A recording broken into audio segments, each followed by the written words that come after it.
Good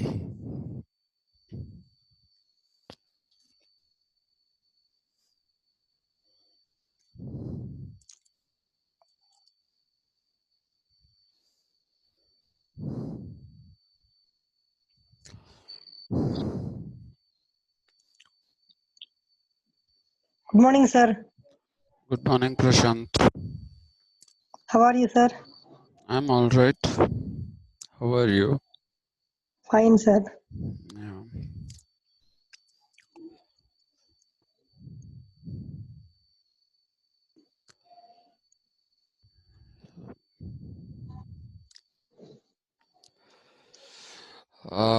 Prashant, let's get started because I want to try and finish as much of this as we can. This is taking very long. Whoever framed the syllabus had no idea how many things were involved in it. And as a result, what has happened is that they have loaded it up with stuff which is something that can be studied over one semester. The first unit itself can be studied over one semester.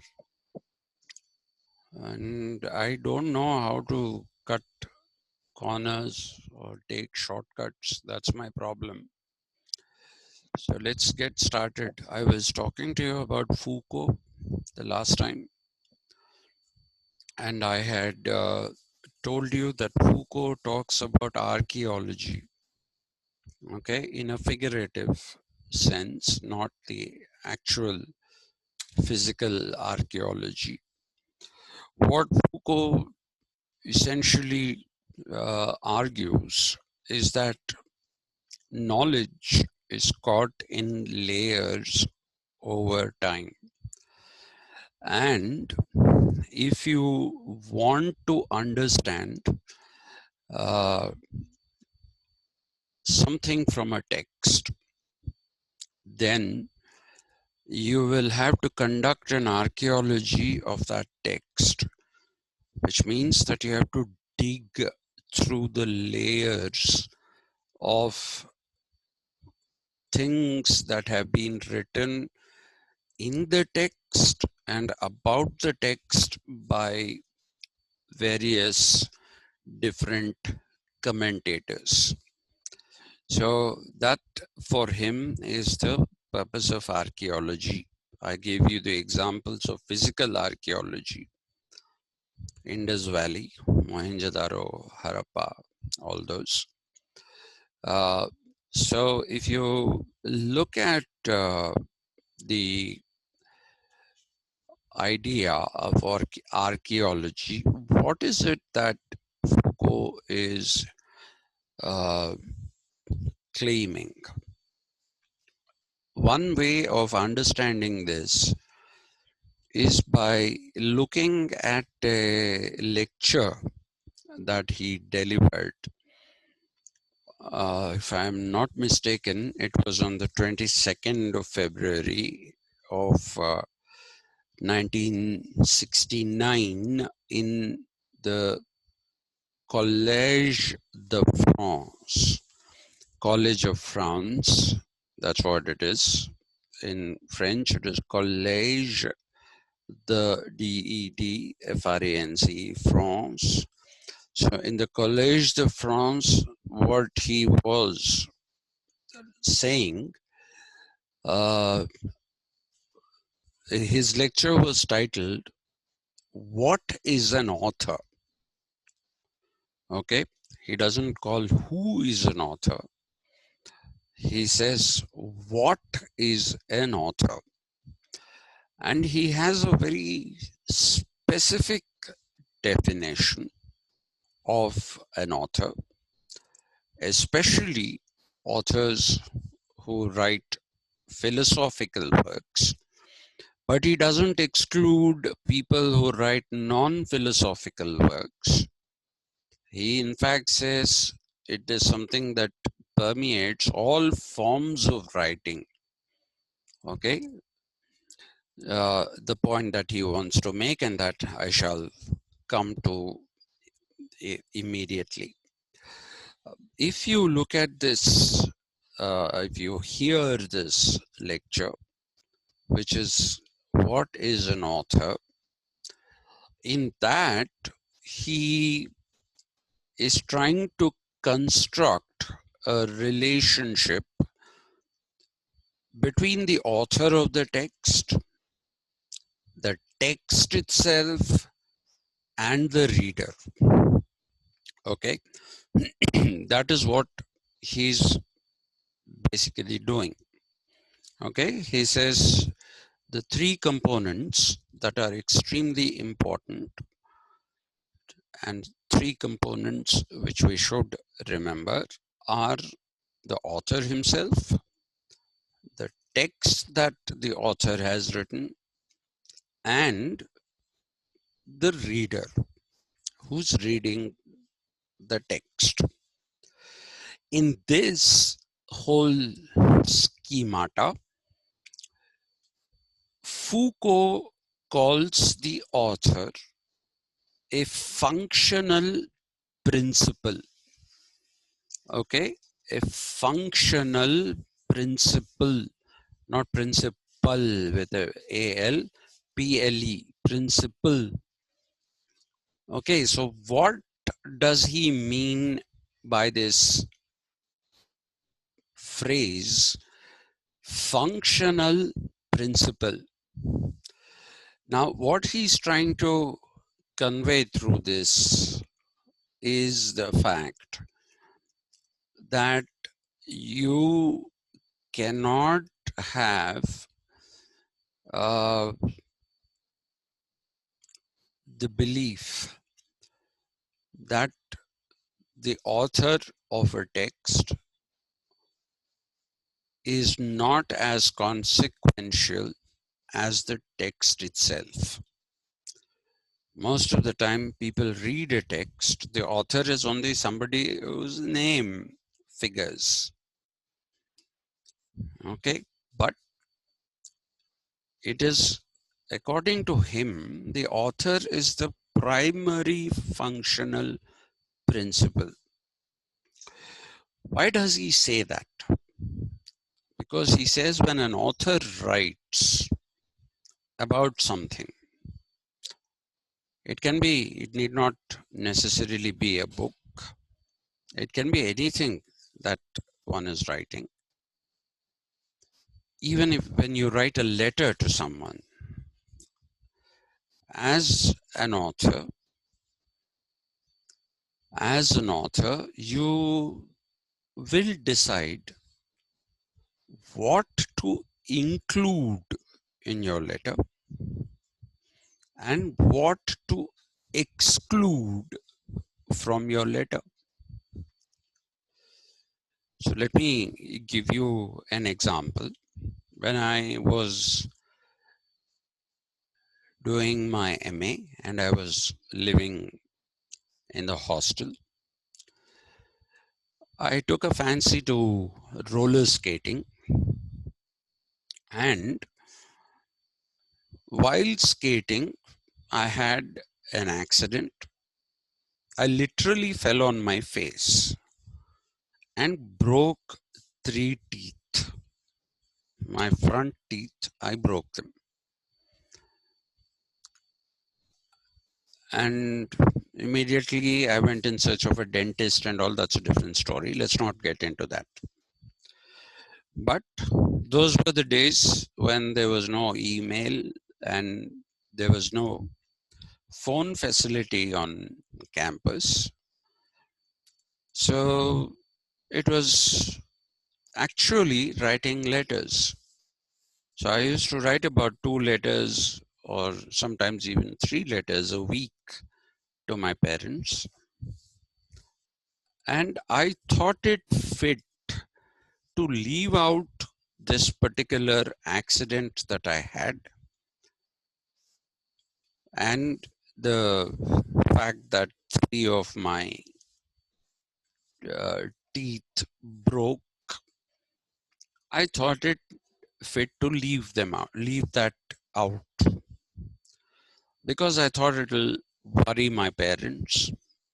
They'll be thinking what happened and who is there with him, who will look after him. And even in those days, I used to fall sick pretty regularly. And every time I fell sick, I never ever told them that I fell sick because I didn't want them to sit and worry about me. So, what am I doing there? I'm distilling information. Okay, I am distilling information in the sense that I am only providing them with information that does not make them anxious. I am only providing them with information that makes it look like everything is all right. But that might not have been the case. That might not have been the case. It might have been something else. It was something else. So after I had healed completely, that is when I mentioned to them that this is what had happened and now I'm perfectly all right, so don't worry about me. So here is the meaning of the functional principle. Okay, because I am deciding what to tell my parents and what not to tell them. I'm deciding that. Okay, as the author. As the reader, they are getting a certain kind of information which may not be untrue information. It may not be a lie. It may not be untrue, but what it definitely is that it is the concealing of certain things, which I decide I needn't tell or I shouldn't tell. This we do all the time, even when we write to our friends. We don't always feel the necessity to tell people all the things that are happening in our life. Now imagine you're writing a philosophical treatise. Okay, so if you're, say, Karl Marx, Marx is somebody who will write about the problems of capitalism. Marx, being the functional principle that he is, he will write about the problems of capitalism, how the workers are suffering, how they are being exploited. So this is the distilled information that Marx gives to his readers. Now you have to ask yourself one question, a very important question.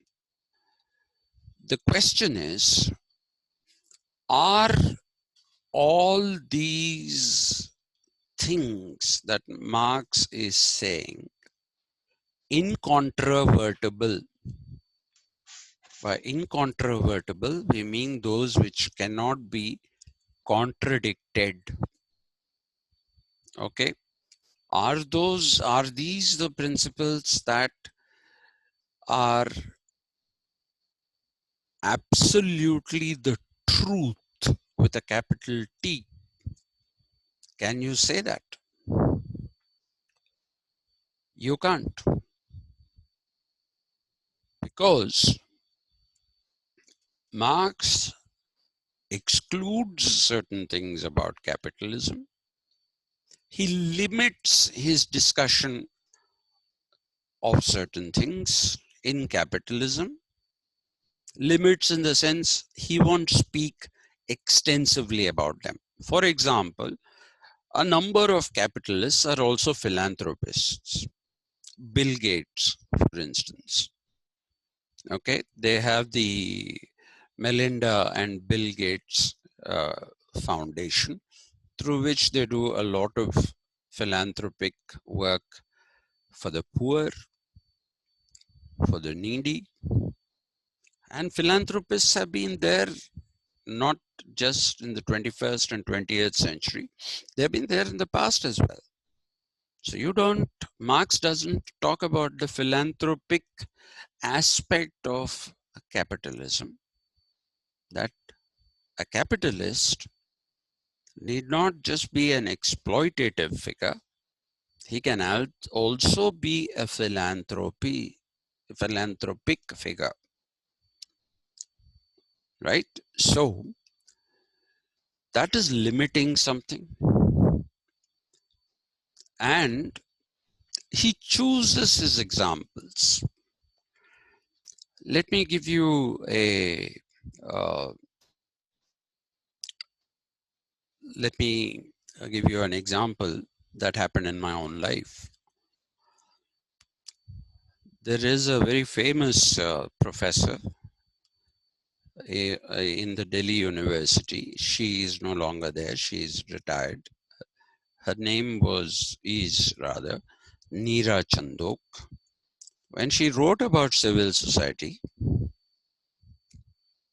I heard the lecture and I told her, what I see or what I hear in your lecture is a convenient,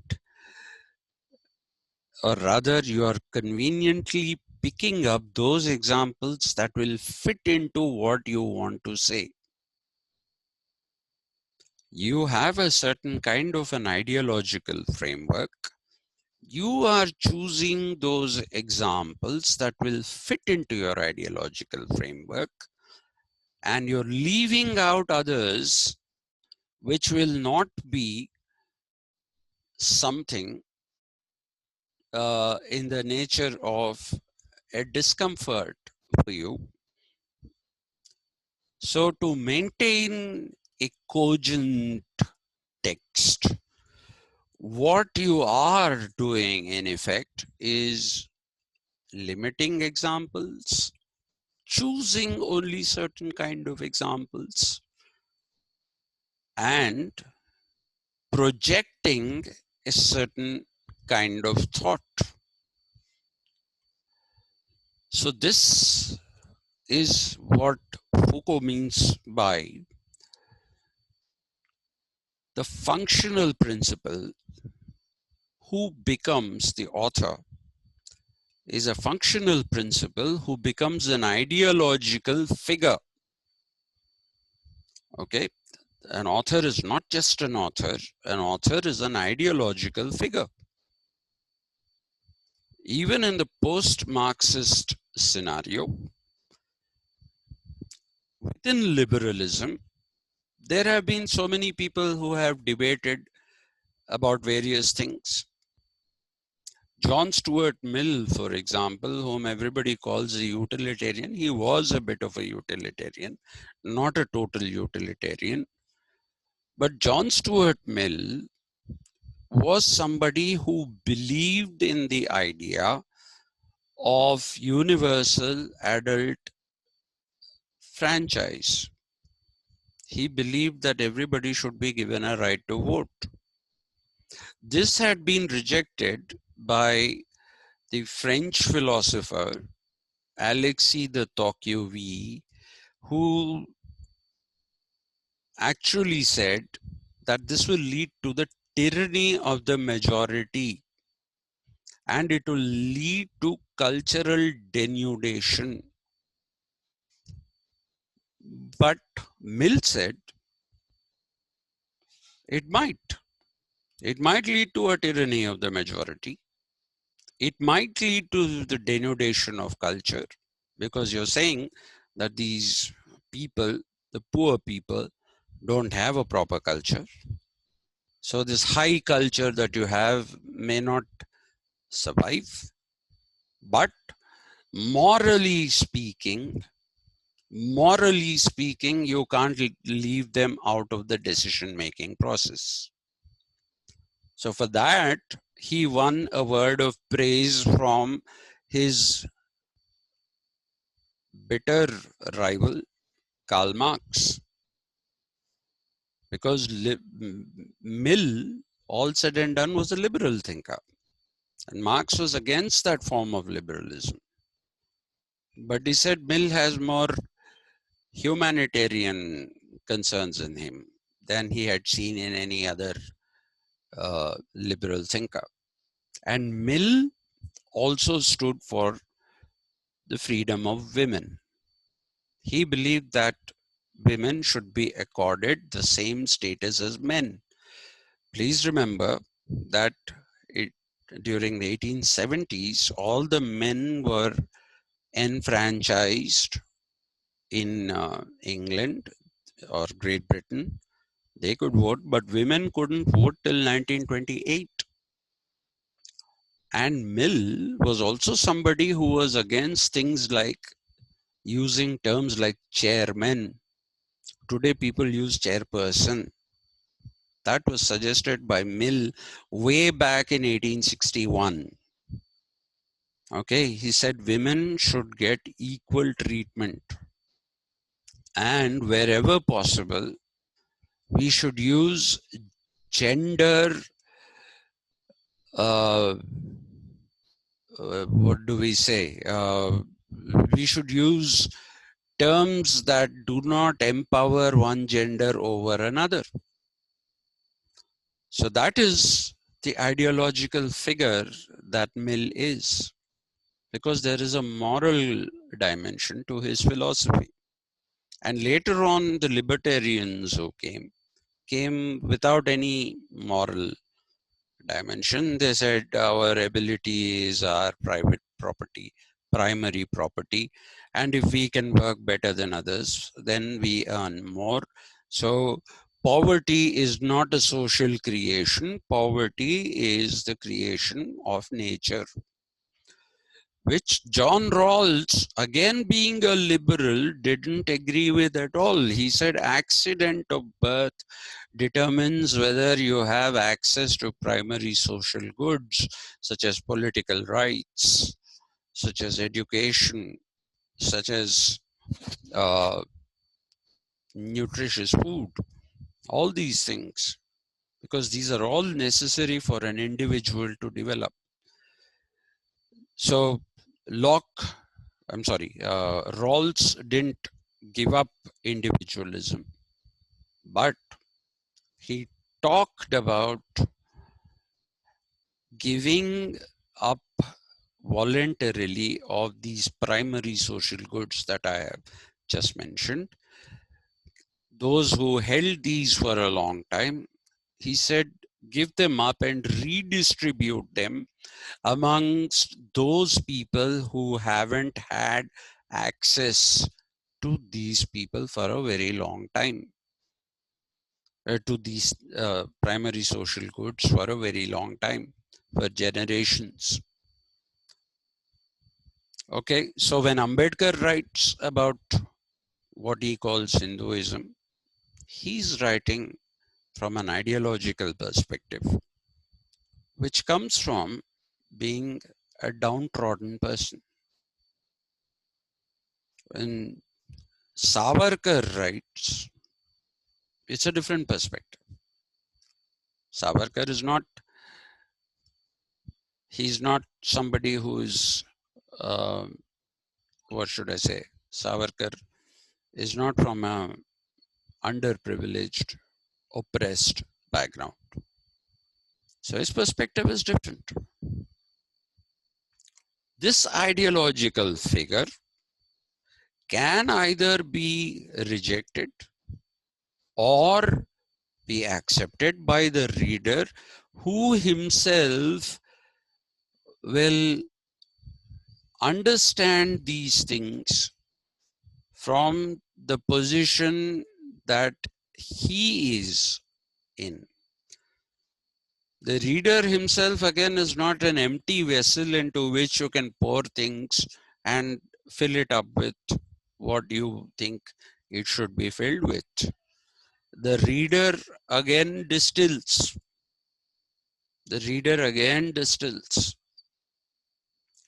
Now, it is believed that this particular idea that Foucault floated, this is a part of this archaeology.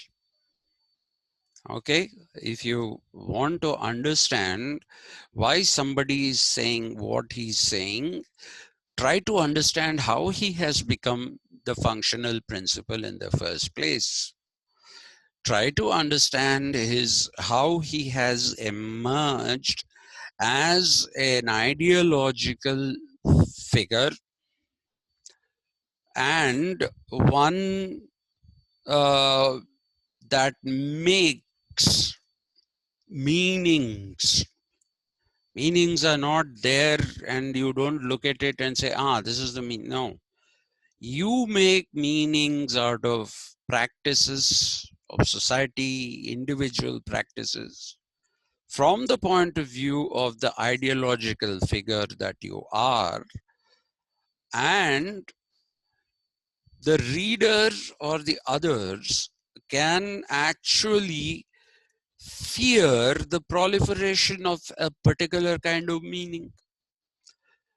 If you see what happened in Europe in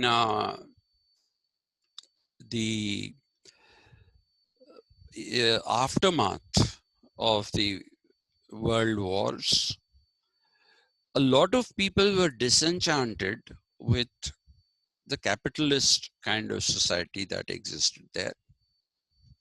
And many were gravitating towards leftist thinking. I wouldn't say all of them were going towards Marxist communism. In France, people went in favor of Maoism. But in Europe, people were gravitating away from the conservative beliefs towards more radical beliefs. And this is something which led to fear among the people who are in control of society, people in authority, because an author can challenge an authority. The word, by the way, they both come from the same root, author and authority. Okay, so the authority of the author could lead to proliferation of fear, as it did in the case of some people in Europe and in America. In America, if you say I'm a Marxist, then you have the FBI keeping tabs on what you're doing. If you say I'm a communist, you go straight to jail. Okay, they'll frame charges against you and make sure that you go to jail. If you're a foreigner, then they'll kick you and send you out. Quite a few of my friends who were in America at the time when the Twin Towers were brought down by the Al-Qaeda pilots who flew those two passenger planes into the World Trade Center's Twin Towers. At that time, they stood there holding placards saying Islam is not a religion that preaches violence. Islam stands for peace. So they stood with that. And immediately they found a friendly hand coming, saying, this way, please. Let's go this side. They were picked up. They were taken to their dwellings. They were asked to pack up, put on planes, and sent home. Visas cancelled, people blacklisted. Now these people can't go back. Okay, they can't go back. So it was done very politely, but it was done. So the author can be feared, because if there is a proliferation of a certain kind of meaning which is inconvenient to the establishment,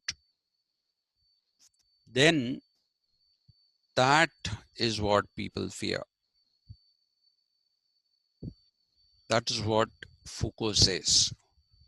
So Foucault says the author is a functional principle who is also an ideological figure, who basically distills content in presenting to readers, and the readers also may distill. It is believed that Foucault gave this lecture against a particular essay written by Roland Barthes. I had talked to you about Roland Barthes in the context of mythologies that are constructed through texts. Roland Barthes wrote an essay called The Death of the Author. And Roland Barthes had a take which is exactly the opposite of what Foucault said. Roland Barthes claimed that no author is clear in what he's saying at any given point of time. He says, take Ludwig Wittgenstein, for example. When he wrote Tractatus Logico Philosophicus, he said every single word that we use has one empirical referent. Okay, a word has an empirical referent in language. Then he realized, no, various people derive various meanings out of the same word. Okay, for example, in India at one time, it was fashionable to say, can I have a fag? A fag is a cigarette. Now that nobody wants people smoking, that has gone out of fashion. But in my younger days, I heard this a lot. Can I have a fag? In Europe and India, this is what it meant. In America, if you said, can I have a fag? Then you were considered a homosexual. It was short for faggot, F-A-G-G-O-T, who's a homosexual. So there is no one empirical reference. There can be many empirical references. So Ludwig Wittgenstein wrote another book called Philosophical Investigations, in which he said what I wrote in the first book was not very correct. I admit I was wrong, and that takes a lot of bravery to say that thing. And that's why I have great respect for Wittgenstein. And he said, words don't need to have any empirical reference at all. Sometimes there is no empirical reference. They just have meanings derived out of cultural traditions. Again, Foucault says you have to do this archaeology of cultural traditions where vocabulary is emerging. Now, what Barthes is saying here is that if the author himself, who is a functional principle, is not always clear about how he's using language, he's not always clear about what he's leaving out and what he's putting in, then he says fundamentally the author loses his authority over the text once he puts it out into the public domain. Okay, once a text is put out into the public domain, when somebody is reading that particular text, then the text is now the property of the reader. And this is especially true in the case of poetry, music, where you put out something with the hope,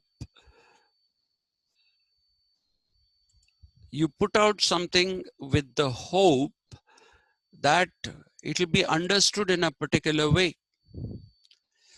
So Pink Floyd is the name of a band in which Roger Waters wrote the lyrics. He wrote a song called Breathe. In that he says, breathe in the air. Don't be afraid to care. Leave, but don't leave me. Look around, choose your own ground. Here he was appealing to people, don't be afraid to love others. So he said, breathe in the air, fill yourself with love. That is what he thought. Many people who thought that Pink Floyd was a drug-related band, they thought he was saying breathe in the air is taking LSD, which was taken like that. So that is a misinterpretation. And in another record, he makes a reference to a lady whose name is Vera Lynn, but he doesn't give her full name. He says, does anybody here remember Vera Lynn? Remember how she said that we would meet again some sunny day? Vera, what has become of you? Does anybody else in here feel the way I do? So what is he saying here? You have to know that Roger Waters, his father was killed in a war before Waters was born. He went to war when his wife was pregnant with Waters, 3 or 4 months pregnant. He got killed in the war. He didn't see his father, therefore, Roger Waters. His father was Eric Fletcher Waters. He didn't see him. And that figure always haunted him, that he didn't see his father because of war. And Vera Lynn is also a singer who wrote a song called The Little Boy That Santa Claus Forgot. Okay? The Little Boy That Santa Claus Forgot is what she wrote, which means that this was a boy who didn't get presents. And Waters was identifying himself with that little boy. That's why he says, does anybody here remember Vera Lynn? But many people who don't know about Vera Lynn, most people don't know, especially in India, people thought this was a love song. It was not a love song at all. So the argument that is put forth by Roland Barthes in The Death of the Author is that once the text is put out in the public sphere, the author dies. It is now entirely up to the reader. The functional principle doesn't transform into an ideological figure. I'll stop here and continue with, because it says less than a minute. I will continue with this tomorrow, and hopefully we can finish this off quickly.